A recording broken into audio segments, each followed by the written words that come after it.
Hello everyone, good evening. मैं Shalini Jain rudimental studies पर आप सभी का स्वागत करती हूँ। बच्चों, जब भी हम इंटरोगेटिव सेंटेंसेस बनाते हैं तो क्या क्वेश्चन वर्ड हम यूज कर रहे हैं और किस तरह से हमें उसका यूज करना है, ये हमें अक्सर समझ में नहीं आता और बिगनर्स के लिए तो अक्सर इसमें परेशानी होती है। तो आज की हमारी क्लास इसीलिए है। आज हम पढ़ेंगे क्वेश्चन वर्ड। बच्चों, यहाँ पर कुछ क्वेश्चन वर्ड्स दिए हुए हैं। यदि हम इन्हें ध्यान से देखेंगे, हर वर्ड WH से शुरू हो रहा है। क्योंकि हर वर्ड WH से शुरू हो रहा है, इसीलिए इन्हें हम WH फैमिली भी बोलते हैं। लेकिन एक वर्ड ऐसा है जो WH से शुरू नहीं हो रहा है, वो वर्ड है हाउ।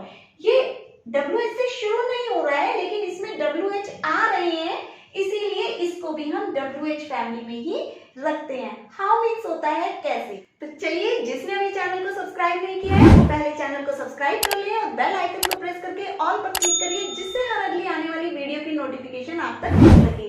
तो चलिए, सबसे पहले हम एक बार इंट्रोगेटिव सेंटेंसेस के स्ट्रक्चर पर नजर डालते हैं। इंट्रोगेटिव सेंटेंसेस में सब्जेक्ट से पहले हेल्पिंग वर्ब आता है और हेल्पिंग वर्ब से पहले भी हम क्वेश्चन वर्ड लगाते हैं। तो इस तरह से स्ट्रक्चर हो जाता है question word plus helping verb plus subject plus main verb plus object. बच्चों, इंटरोगेटिव सेंटेंसेस में जब भी हम सेंटेंस बनाते हैं उनका स्ट्रक्चर यही रहेगा हमेशा। इस तरह से देखते हैं कुछ वर्ड्स। क्या क्या की इंग्लिश होती है व्हाट। हमने पढ़ा है कि जब सेंटेंस के बीच में क्या आता है तब हमें क्या की इंग्लिश लगानी होती है और क्या की इंग्लिश होती है व्हाट। व्हाट हम तभी लगाते हैं जब हमें किसी के बारे में कोई इंफॉर्मेशन पता करनी होती है। जैसे व्हाट आर यू डूइंग, तुम क्या कर रहे हो, हम जानना चाह रहे हैं उसके बारे में कि वो क्या कर रहे हैं। नेक्स्ट वर्ड है क्यों। क्यों की इंग्लिश होती है व्हाई। जब हमें किसी चीज का रीजन पता करना होता है तब हम व्हाई का यूज करते हैं। Why are you going there, तुम वहां क्यों जा रहे हो, हम जानना चाह रहे हैं, रीजन जानना चाह रहे हैं कि वो वहां क्यों जा रहे हैं। नेक्स्ट है कब। कब को इंग्लिश होती है व्हेन। जब हमें टाइम का पता करना होता है तब हम व्हेन यूज करते हैं। व्हेन आर यू कमिंग, तुम कब आ रहे हो, इट मीन्स हम उनके आने का टाइम जानना चाह रहे हैं, इसीलिए हमने यहाँ पे व्हेन का यूज किया। कहाँ, कहाँ की इंग्लिश होती है वेयर। वेयर मीन्स जब हम किसी का प्लेस या पोजीशन के इंफॉर्मेशन जानना चाह रहे हैं तब हम यूज करते हैं where. Where do you live, तुम कहाँ रहते हो। इस तरह से हम जानना चाह रहे हैं वो प्लेस जहां पर वो रहते हैं। नेक्स्ट है कैसे। कैसे मीन्स हाउ। ये वही वर्ड है जो WH से स्टार्ट नहीं हो रहा है, लेकिन इसमें W एंड H आ रहे हैं, इसीलिए ये WH फैमिली वर्ड है। इसका मीनिंग होता है कैसे। जब हमें किसी की कंडीशन पता करनी हो तब हम इसका यूज करते हैं। जैसे हाउ इज इट पॉसिबल, यह कैसे पॉसिबल है। या हम पूछते हैं हाउ आर यू, तुम कैसे हो। उस समय हम किसी की कंडीशन जानना चाह रहे हैं, इसीलिए हमने हाउ का यूज किया। नेक्स्ट है कौन सा, विच। जब हमें चॉइस पता करनी होती है तब हम विच का यूज करते हैं। Which pen do you like most, mean तुम्हें कौन सा पेन सबसे ज्यादा पसंद है, इसीलिए हमने यहाँ पे विच का यूज किया। हमने यहाँ पे किसी की चॉइस पूछी है कि बहुत सारे पेन यदि हमारे पास है तो तुम्हें उनमें से कौन सा पेन पसंद है। नेक्स्ट है किसका। इसकी इंग्लिश है हुज। जब हमें किसी ऑब्जेक्ट के बारे में पता लगाना होता है तब हम हुज का यूज करते हैं। हुज पेन इज दिस, यह पेन किसका है। नेक्स्ट है किसे। किसे की इंग्लिश होती है whom, ये भी किसी पर्सन के लिए ही यूज करते हैं। whom do you know, तुम किसे जानते हो। नेक्स्ट है कौन। कौन की इंग्लिश होती है who, ये भी किसी पर्सन के लिए ही यूज होता है और ये एज अ सब्जेक्ट वर्क करता है। जैसे who are you, तुम कौन हो। इस सेंटेंस में who ही सब्जेक्ट है, इससे पहले हेल्पिंग वर्ब नहीं आता है, ये सब्जेक्ट की जगह आता है।